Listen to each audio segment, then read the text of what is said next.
Assalamu alaikum students. Our today's topic is functions. Okay, what is function? Function is a rule or correspondence relating to two sets in such a way that each element in the first set corresponds to one and only one element in the second set. ठीक है, basically अगर आप इसको overall function देखें, बहुत दफ़ा आपने word function सुना होगा कि फंक्शन होता क्या है. Function is the dependence of one quantity to another quantity.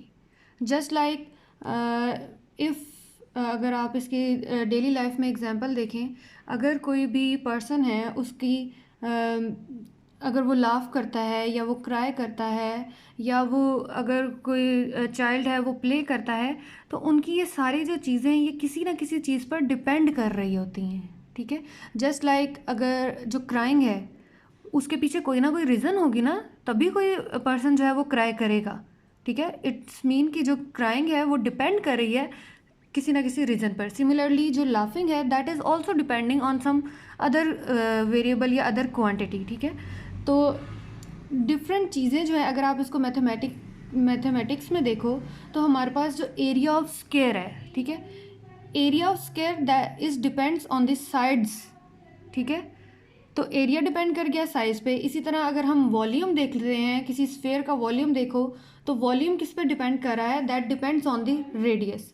Her quantity जो है वो किसी ना किसी दूसरी क्वांटिटी पर डिपेंड जब करे तो उसके पीछे जो रीज़न होती है उसको हम बोलते हैं फंक्शन.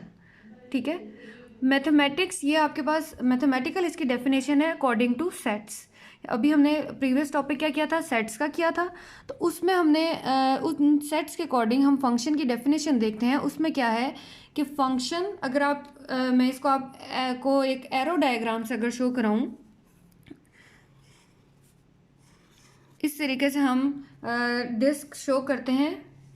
आप इसको ओवल शेप में शो कर लें या सर्कल में शो करें. ठीक है, फंक्शन क्या है, suppose this is the set A and this is the set B. Function is a rule, और आप इसको रूल बोल सकते हैं. A function is a rule, और a function is a relation, और function is a connection between the sets A, between the elements of the set A and B. ठीक है, फंक्शन जो होगा वो from set A to set B इस तरीके से हम शो करेंगे that F is a function from the set A to the set B. So the function is a rule और करस्पॉन्डेंस, या फंक्शन इज़ ए रिलेशन, और a function is a connection between the elements of this set A के कोई भी elements हो सकते हैं यहाँ पे, between the elements of set A to the elements of the set B. A set के एलिमेंट और बी सेट के एलिमेंट के दरमियान में जो भी रिलेशन होता है, जो भी कनेक्शन होता है, जो भी रूल होता है, या जो भी मैपिंग होती है, that mapping is called the function. अब वो मैपिंग किस तरीके से होती है, फॉर एग्जांपल यहाँ पे आपके पास ए में 3 एलिमेंट्स हैं और बी में हम यहाँ ले लेते हैं 4 एलिमेंट्स. ये जो मैंने डॉट शो किया, suppose these are the elements, कोई भी एलिमेंट्स हो सकते हैं, 1 to 3 सेट के एलिमेंट्स होंगे. ठीक है, A B C this could be anything. ठीक है, तो फंक्शन क्या है, ए सेट के एलिमेंट्स को बी सेट के एलिमेंट्स पर मैप करेगा. ठीक है, जो ए सेट के एलिमेंट हैं वो एलिमेंट जो हैं वो यूनिक होने चाहिए. हम ऐसे नहीं कह सकते कि अगर एक सेट ए है उसके एक एलिमेंट के बी के 2 एलिमेंट्स के साथ अगर मैप करेगा तो वो वाला रूल या वो जो रिलेशन होगा that will not be the function. ठीक है, जो सेट ए है उसके यूनिक एलिमेंट्स को मैप करवाना है to the unique elements of the set B. Unique means के डिफरेंट एलिमेंट्स के लिए आपके पास डिफरेंट जो है बी में मैपिंग होगी. अब मैथमेटिकली हम फंक्शन को किस तरीके से लिखते हैं, सपोज एक फंक्शन है y is a function of F of X, इस तरीके से शो करते हैं, where x is the input value and y is the output. ठीक है, x वैल्यूज़ जो है अगर आप x वैल्यूज़ को फंक्शन में पुट करते हैं तो हमारे पास आउटपुट जनरेट होती है. फॉर एग्जांपल ये इसको आप अगर मशीन की सेंस में लेते हो तो हमारे पास यहाँ पे एक सपोज एक मशीन है एफ एक्स. जब हम इसको इनपुट देंगे, जब हमने इसको x इनपुट दी है तो हमारे पास जो आउटपुट में वैल्यू आएगी that will be the Y value. ठीक है, यहाँ पे अगर आप फंक्शन एफ है, सिंपल एफ फंक्शन है, उस जो कि हमें इसको एज अ मशीन अगर कंसीडर करते हैं तो मशीन को हमने इनपुट दी है that are the X values. जब इस एफ ने इन इनपुट वैल्यूज़ के ऊपर अप्लाई किया तो हमारे पास जो आउटपुट जनरेट होती है दैट इज़ दी वाई, या इसको हम बोल सकते हैं एफ ऑफ एक्स। ठीक है, एफ के ऊपर हमने एक्स अप्लाई किया तो that F of X is equal to Y. अब जो इनपुट वैल्यूज़ होती हैं these values are called the domain of the function, domain values, and उसके करस्पॉन्डिंग जो आउटपुट आती है दैट इज़ कॉल्ड दी को डोमेन, या इसको हम बोलते हैं range of the function, range of the function. जो सेट बी के एलिमेंट्स हैं these elements are the images of the set A. ठीक है, जो बी के सारे एलिमेंट्स हैं these are called the images of this set A, या जो ए सेट है इसके यहाँ एलिमेंट्स को हम बोल सकते हैं प्री इमेजेस ऑफ बी।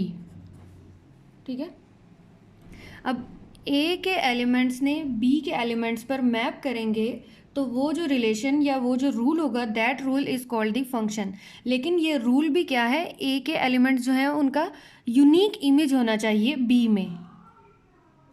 ठीक है, तो यहाँ से अगर मैं एक और ये डायग्राम ड्रॉ करती हूँ, this is the set A, this is the set B, इनके ऊपर हमने एक फंक्शन ड्रॉ किया है जिसको लिया है एफ। ठीक है, ओके।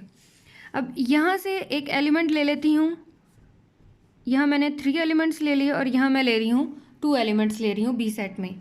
अब ए से ए के एक एलिमेंट ने मैप किया बी के एलिमेंट पे, सपोज ये जो थर्ड एलिमेंट है इसने भी मैप किया बी के एलिमेंट पे। लेकिन अब यहाँ से देखें फंक्शन में हमारे पास जो ए सेट है, ए सेट के एलिमेंट्स क्या होते हैं, दीज आर दी डोमेन।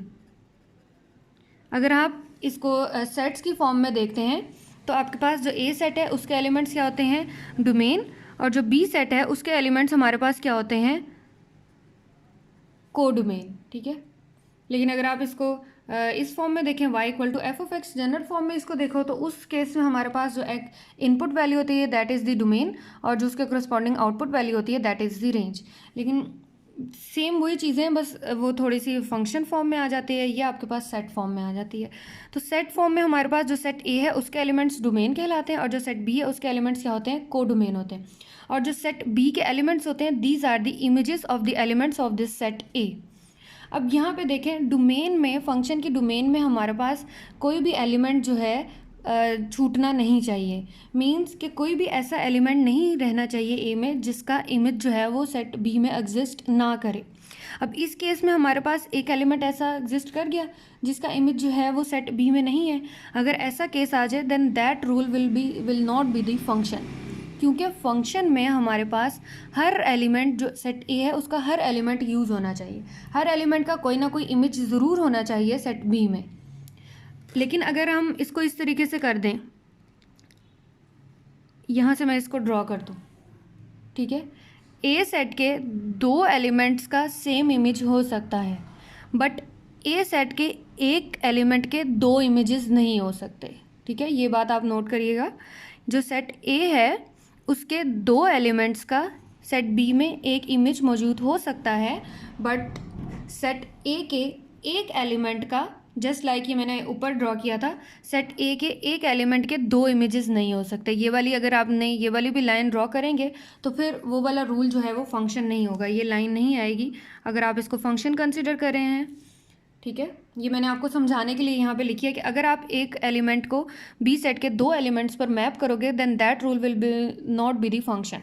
ठीक है, तो फंक्शन अगर कोई भी आपने चेक करना है तो उसके लिए पहले क्या देखना है, जो सेट ए है मीन्स जो डोमेन के सारे एलिमेंट्स जो हैं वो सेट बी के एलिमेंट्स के साथ मैप करते हो और यूनिकली मैप करते हो। मीन्स के जो सेट ए का एक एलिमेंट है उसके आपके पास 2 इमेजेस नहीं होने चाहिए। जस्ट लाइक ये एक सेट ले लेते हैं, ए से बी फंक्शन ड्रॉ किया है और ये मैं एक ड्रॉ कर रही हूँ mapping, then that mapping is not the function. ठीक है, क्यों फंक्शन नहीं है, क्योंकि एक एलिमेंट के 2 इमेजेस नहीं हो सकते फंक्शन के लिए। ठीक है, अब यहाँ मैंने ये 3 फंक्शंस ड्रॉ किए हैं। अब आपने बताना है कि क्या ये फंक्शंस नहीं ड्रॉ किए, ये मैंने मैपिंग ड्रॉ की है। अब आपने बतानी है क्या ये जो मैपिंग या जो मैंने कनेक्शन ड्रॉ किया है between the elements of set A to the elements of the set B, क्या ये कनेक्शन जो है क्या ये फंक्शंस हैं। ठीक है, ये 3 मैंने डायग्राम्स ड्रॉ किए हैं, इनको आपने चेक करें और देखें, बताएं क्या ये फंक्शंस हैं या नहीं, या इनमें से कौन सा फंक्शन है कौन सा नहीं है, और अगर फंक्शन है या नहीं है तो उसकी रीज़न भी आप दें। ठीक है, ये आप इसको करें। ठीक है।